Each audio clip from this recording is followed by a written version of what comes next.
নারকেলের কুড়া, বাদাম, তালের চটকানো, চিনি, এখানে আছে চালের বাটা আর সামান্য ময়দা।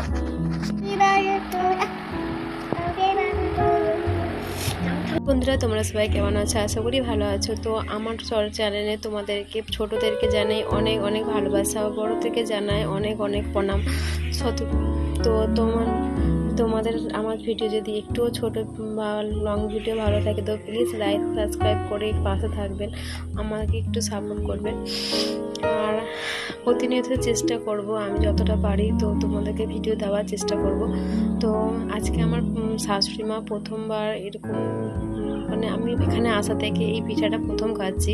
তো তোমাদের সাথে এই পিঠার টিপসটা কেমন আছে, আশা করি ভালো আছো। তো আজকে গণেশ পুজো, তো আমাদের বাড়িতে আজকে নিরামিষ খাওয়া হয়েছে।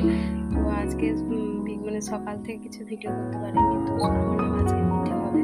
তো এই জিনিসটা শেয়ার করি, আজকে তো পিঠে হবে মানে নতুন, আমিও প্রথম খাবো আর আমাদের বাড়িতে প্রথমেই এই পিঠাটা হচ্ছে। তো তোমাদের সাথে ভাবলাম শেয়ার করি তালের পোড়া পিঠা। তো তোমরা কোনদিন কেউ খেয়েছো?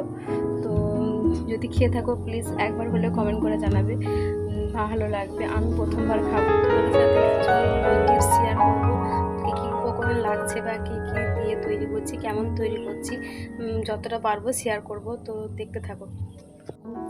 নারকেলের কুড়া, বাদাম, তালের চটকানো, চিনি, এখানে আছে চালের বাটা আর সামান্য ময়দা।